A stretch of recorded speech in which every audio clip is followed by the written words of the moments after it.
Hi, everybody. I'm Paul Jay at the Real News Network. On Reality Asserts Itself, I have the privilege of interviewing engaging, brilliant, and brave people who fight against injustice and stand on the side of progress. We hear not only what they think about issues, but what motivated them to act in ways that often jeopardize their career or put them at odds with their family. These are people who stick their necks out for what they believe. The name Reality Asserts Itself came to me after reading a 2004 article appearing in the New York Times Magazine by Ron Suskind. He describes a conversation with an unnamed official in the George W. Bush administration before the Iraq War. Suskind wrote, "The aide said that guys like me," meaning Suskind, "were in what we call the reality-based community," which he defined as people who believe that solutions emerge from your judicious study of discernible reality. "That's not the way the world really works anymore," he continued.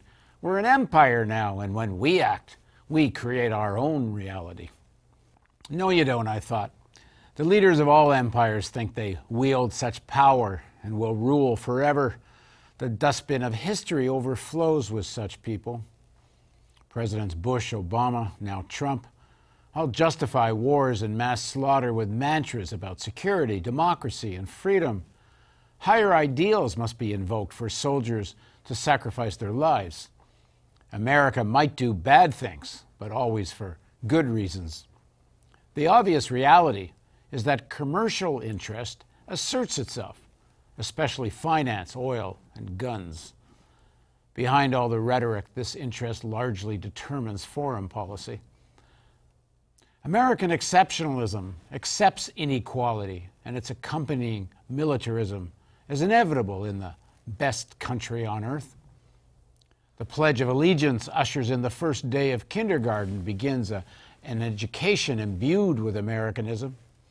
The implicit message: the status quo is inevitable, transformative change is impossible, and consuming ever more shiny goods is happiness and freedom. America is at the center of world history, and Americans are superior. Of course, to be a white American makes one even more exceptional. Daily television and radio news are the most powerful enforcers of this worldview, pounded into our heads 24/7. In spite of a massive propaganda machine, many people have broken from this narrow nationalist religion. That is the wonder of speaking to the people I have the opportunity to interview on our show. Whether they come from religious or secular homes, with progressive or conservative parents, from wealth or the working class, and from all parts of the world, the journey these outstanding people have taken to try to see the world as it is and not shy away from the problems facing us inspires me. We live at a momentous time in human history. The climate crisis, war, and deep economic inequality threaten to destroy society itself. But the human story is not over. We can change the world by finding effective solutions that benefit the majority of people, and with a determination to assert the interests of the many over the elite few. If we fight with wisdom, humanity, and consciousness, reality is on our side. I hope that the Real News Network and Reality Asserts Itself contributes to this growing awareness, but we can't do it without your support.